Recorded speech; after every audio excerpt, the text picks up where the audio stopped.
Hello everyone, welcome to a online solution. मैं हूं अशफाक। कैसे आप लोग? उम्मीद करता हूं कि बेहतर होंगे। आपको मैं अब ये जो एनसीईआरटी का जो प्रश्नावली 11.1 बच गया, बाकी सारा लेसन लगभग खत्म हो गया है।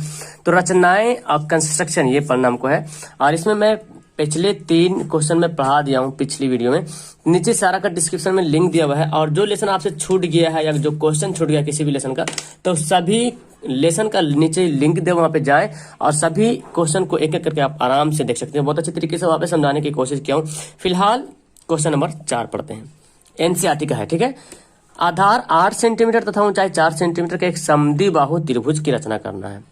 तो देखो सवाल इसी टाइप का है, जो अभी तक 3-4 जो सवाल बन रहे, 3 तक जो पढ़े थे सेम टू सेम इसी तरह सवाल था। मतलब खाली त्रिभुज अलग अलग बनाने के लिए दे रहा, कहीं त्रिभुज का 2 माप अलग दे रहा था, लेकिन अब देखो समद्विबाहु त्रिभुज दे दिया गया है। और बोलता इसी तरह फिर एक अन्य त्रिभुज बनाइए जो कि इतना गुना है। समद्विबाहु त्रिभुज की संगत भुजाओं के ये गुना है, ठीक है।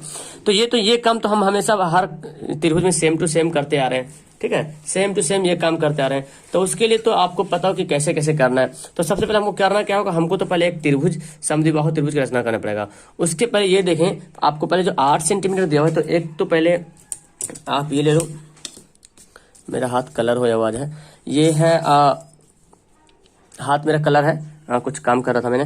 तो यहाँ देखो, ये है ना, पहले आपको 8 सेंटीमीटर बोल रहा है यहाँ पे, तो 8 सेंटीमीटर आपको यहाँ पे लेना पड़ेगा जी, ठीक है। 8 सेंटीमीटर मैं यहाँ से ले लेता हूँ। ये देखिए सीधा से लाइनिंग इधर करके लेता हूँ, यहाँ है, और यहाँ से 8 सेंटीमीटर कहाँ पे जाएगा, देखो यहाँ तक जाएगा।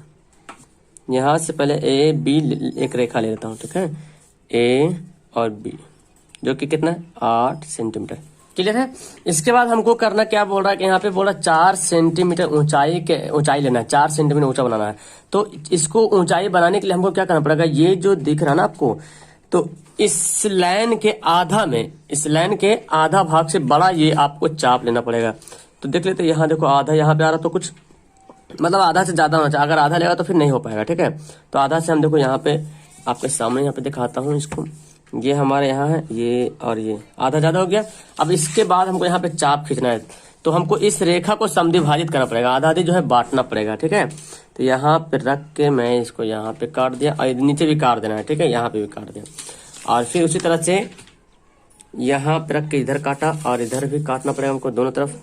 ये देखो काट दिया यहाँ पे। ओके, तो ये हो गया हमारा। और इसको मैं क्या करता हूँ, यहाँ से ये पॉइंट, ओ माय गॉड, ये पॉइंट और ये पॉइंट, ये दोनों पॉइंट को करेंगे, मिला देंगे यहाँ से, तब ये रेखा हमारा समद्विभाजित हो जाएगा, ठीक है। ये पॉइंट और ये पॉइंट लेकर इसको क्या किया मैंने, मिला दिया, ठीक है। अब देखो मिला तो दिया मैंने, लेकिन अब ऊंचाई हमारा 4 चाहिए ना। ये जो ऊंचाई है, ये ऊंचाई कितना चाहिए, 4 सेंटीमीटर चाहिए। तो इसके लिए मैं क्या करूंगा, इसको 4 नापना पड़ेगा। यहाँ पे, यहाँ से 4 हमको लेना पड़ेगा। 4 यहाँ से ले लेते हैं, यहाँ से 4 यहाँ पे आ गया, देखो 4 यहाँ पे ले लिया मैंने, यहाँ से यहाँ तक 4 ले लिया, ठीक है। तो यहाँ पे रख के हमको 4 जो है कट करना पड़ेगा। तो आ तो नहीं रहा लाइन, लेकिन इस लाइन को हम बढ़ा सकते हैं, इस लाइन को हम बढ़ा देंगे, क्योंकि सीधा जा रही है तो सीधा जा सकती है उधर भी। तो इस लाइन को मैंने यहाँ से ऐसे बढ़ा दिया। अब जो 4 पे जो कटा ये भाग, इसको इस तरफ दो मिला देना है। ये देखो इससे मिला देंगे इसको, और एक भाग को इसको जो है इधर से मिला देना है। तो ये जो बना हमारा समद्विबाहु त्रिभुज बना। अब बोलेंगे सर समद्विबाहु कैसे बना, ये दोनों त्रिभुजा बराबर होना चाहिए। बिल्कुल बराबर होगा, नाप के देख लेता हूँ मैं। यहाँ से देखिए, यहाँ पे 0 से कितना आ रहा, 5.5 तक आ रहा, और इधर भी देखो 0 से 5.5 के आसपास में, ठीक है। तो ये दोनों हमारा समद्विबाहु त्रिभुज बन गया। अब इसके बारे में बोला जा रहा है फिर और आगे। अब आपको जो ये बोल रहा है, इसी के अनुसार जो संगत त्रिभुज बनाना है ना, तो आपको यहाँ पे लेना पड़ेगा इस तरह से एक, ये जो बोला जा रहा है समद्विबाहु त्रिभुज के संगत एक भुजा बनाना है, त्रिभुज बनाना है। तो हमको ये यहाँ पे जो है एक संगत, इस तरह से हमको न्यूनकोण त्रिभुज लेना पड़ेगा, न्यूनकोण बनाना पड़ेगा। अब कोई जरूरी नहीं कि यहाँ से गुजरे ही, इससे कोई मतलब नहीं, ठीक है। न्यूनकोण बनाना पड़ेगा। तो चलो मैं न्यूनकोण यहाँ पे खींच लेता हूँ, जिस तरह से भी हो, है ना। चलो यहाँ पे मैं न्यूनकोण ले लिया मैंने, ठीक है, न्यूनकोण ले लिया। अब न्यूनकोण मतलब 90 से छोटा होना चाहिए। ये आपका क्या एक्स है। अब देखो क्या बोल रहा है यहाँ पे, 1 सही 1/2 गुना है, मतलब कि 1 सही 1/2 का मतलब क्या हुआ, 2 एकम 2 1 3/2। तो मैं आपको बोला था जो सबसे बड़ा रहेगा उतना बार कट करेंगे यहाँ पे। जो सबसे बड़ा दिखेगा यानी कि 2 3 कौन बड़ा, 3 बड़ा है तो उतना बार हमको कट करना है। यहाँ पे कट करने के लिए हमको क्या करना पड़ता है, इस तरह से इसको फिगर को घुमा लेते हैं। इसको आप एक सही ढंग से कर लो अरेंज, है ना। सही ढंग से मैंने अरेंज कर लिया हूँ, जितना भी ले लो कोई दिक्कत नहीं। चलो मैं यहाँ से इसको कट करता हूँ, यहाँ से इसको यहाँ कट किया और यहाँ कट किया, 2 और 3 चाप, ठीक है। 3 चाप मैं यहाँ पे ले लिया हूँ। इसका नामकरण करता हूँ, A1 है, A2 है, A3 है। क्लियर है। अब क्या करेंगे, जो A3 दिख रहे हैं, A3 को हमको उससे जो है मिलाना पड़ेगा, ठीक है। A3 को क्या करना पड़ेगा, मिलाना पड़ेगा। किससे, B से। चलो A3 को जो है B से नहीं मिलाना पड़ेगा, यहाँ से इसको जो है मैंने मिला लिया, ठीक है। A3 को B से मिला लिया।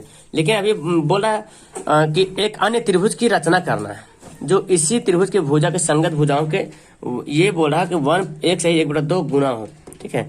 तो इसके लिए अब क्या करना पड़ेगा हमको, यहाँ पे एक संगत रेखा खींचना पड़ेगा, समांतर, जो कि पहले भी आप कर चुके हैं। समांतर रेखा कैसे खींचते हैं यहाँ पे, तो आपको यहाँ से कट एक लेना पड़ेगा चाप, जो कि जितना भी लीजिए आपके हिसाब से, है ना, बड़ा छोटा जो भी हो एक हिसाब से।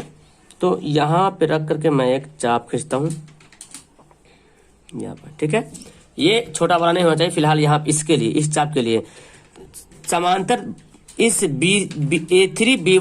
A3B के समांतर हमको रेखा बनाना है, तो चाप आपको समान रखना पड़ेगा, ठीक है। यहाँ पे मैंने यहाँ पे चाप ले लिया और इसी चाप के समान जो A2 है ना, इसके पास हमको लेना पड़ेगा, ठीक है। क्योंकि A2 भी तो है, यहाँ पे देखो 3/2 मतलब 3 तो मैं मिला लिया हूँ, 2 नहीं मिलाया हूँ, तो 2 पे ही बनाना पड़ेगा हमको, ठीक है। यहाँ पे जो भी रहेगा, अगर बड़ा पे मिला, जब भी मिलाना तो बड़ा वाला को मिलाएंगे, छोटा वाला फिर हमको बनाना पड़ेगा यहाँ पे। तो अब क्या करेंगे, यहाँ पे यही चाप, ये चाप छोटा बड़ा नहीं होना चाहिए, ये चाप ऐसे ही रहना चाहिए। यहाँ पे ये चाप लिया मैंने और इसी को मैं यहाँ पे रख के क्या करता हूँ, मिला देता हूँ। यहाँ पे रख के इस तरह से देखो, मैं पेपर घुमा लेता हूँ, यहाँ पे मिल गया। अब बात है काटेंगे कैसे, तो काटने का सीधा फंडा है, ये देखो, ये जो आपने मिला, ये जो आपने चाप खींचा है, ये वाला चाप, इस चाप को यहाँ से यहाँ तक की दूरी कितनी है उसको नाप लेना है आपको। तो आपको नापना पड़ेगा। यहाँ पे देखिए, यहाँ पे नापते हैं, देखिए आ गया, बराबर है, देखो मिला ले, ठीक है, क्लियर है। तो यहाँ से रख करके आप यहाँ से इसको लो, यहाँ पे कट रहा, मेन पॉइंट पे कट रहा, देख रहे कहाँ पे कट रहा, तो आपके चाप पे डिपेंड है, यानी कि यहाँ पे कट गया जी, इस लाइन पे कट गया है। अब क्या करेंगे, इस पॉइंट को लेंगे और इस पॉइंट से होते हुए इस रेखा पे क्या करेंगे, मिला देंगे। देखिए देखिए, इसके समांतर बना कि नहीं बना ना, इसके समांतर आ गया, ओके।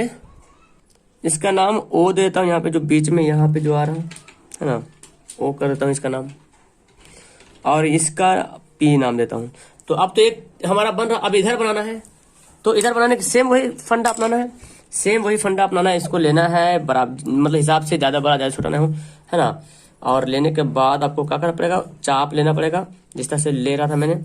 तो इसमें देखना आपको किससे संगत बनाना है। इसमें जैसे कि एक त्रिभुज, एक तो हमारा त्रिभुज बन रहा है यहाँ पे, तो ये तो छोटा बड़ा त्रिभुज बन गया, इसमें भी छोटा बड़ा त्रिभुज बनना है। तो इस रेखा के समांतर रेखा खींचना है, तो आपको क्या करना पड़ेगा, फिर वही यहाँ से एक चाप लीजिए। अरे जो माप लिया, ऐसा नहीं कि इसी माप के इसका कहानी खत्म, अब इससे छोटा बड़ा लो कोई दिक्कत नहीं है, लेकिन इसके लिए आपको ये माप रखना पड़ेगा इसी के लिए। तो यहाँ पे ले लिया और इसी चाप को यहाँ पे आपको लेना पड़ेगा। मैं पेपर घुमा लेता हूँ, देखो जी, ओके, यहाँ पे घुमा लिया मैंने, ओके। देखो इसी चाप को, मेरा हाथ गंदा दिख रहा ना, कलर किया हुआ है, कुछ काम वगैरह कर रहा था मैं, तो ये हो गया। अब देखो ये दोनों चाप, ये चाप और ये चाप एकदम सेम होना चाहिए।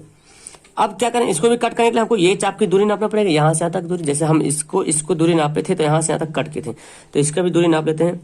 चलो तो इसको छोटा करना पड़ेगा ना, देखिए यहाँ पे छोटा करते हैं जी, कहाँ पे आएगा, देखो आ रहा ना, ये तो आ रहा है दूरी नापा तो। और यहाँ से क्या करेंगे, इसको कट कर देंगे, कट हो गया। अब क्या होगा, ये रेखा जो है आपको यहाँ से मिल जाएगा, यहाँ पे ये इसके साथ, ये इसके साथ, ये इधर गया,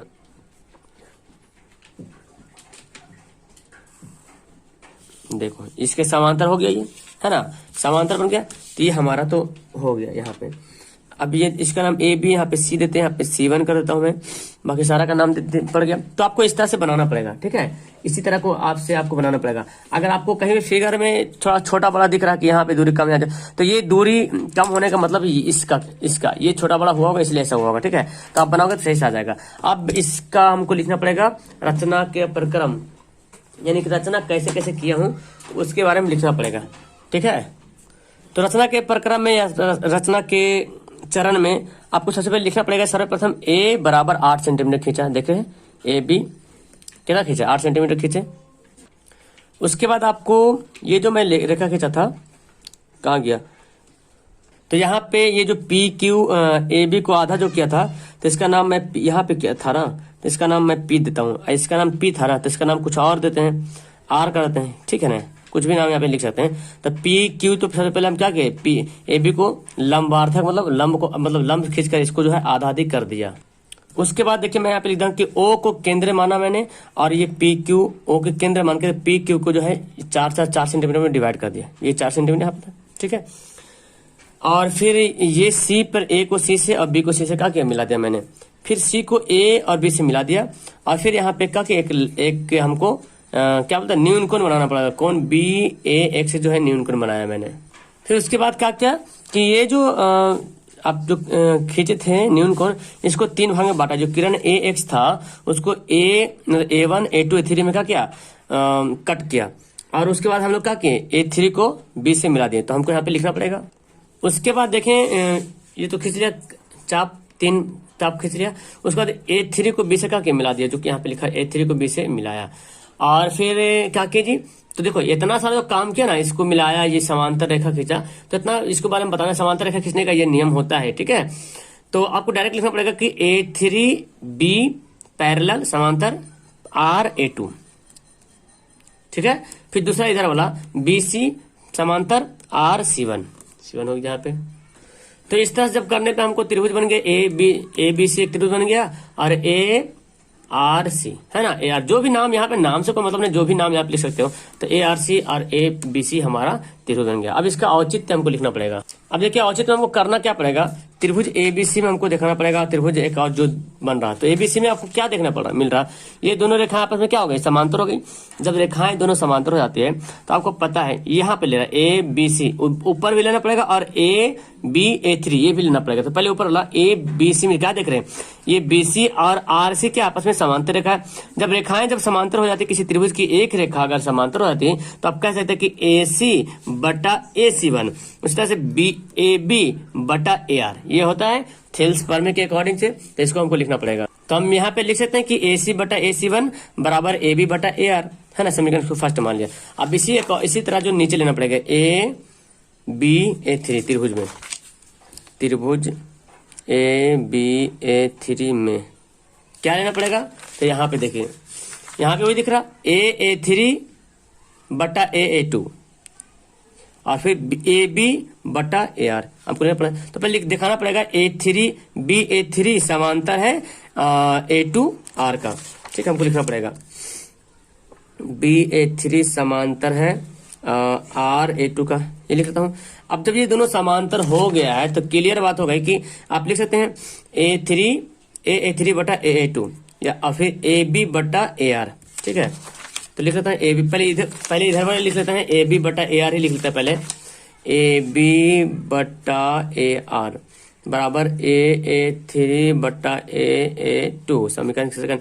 यहाँ पे देख रहे हैं दोनों समीकरण में क्या देख रहे हैं कि AB बटा AR A बटा AR इसमें भी आ रहा है, यानी कि आपस में ये दोनों जब बराबर है, यहाँ भी बराबर है, तो कहने कि ये दोनों भी आपस में क्या होगा, बराबर होगा। तो हम लिखते हैं यहाँ पे समीकरण फर्स्ट एंड सेकेंड से, ठीक है।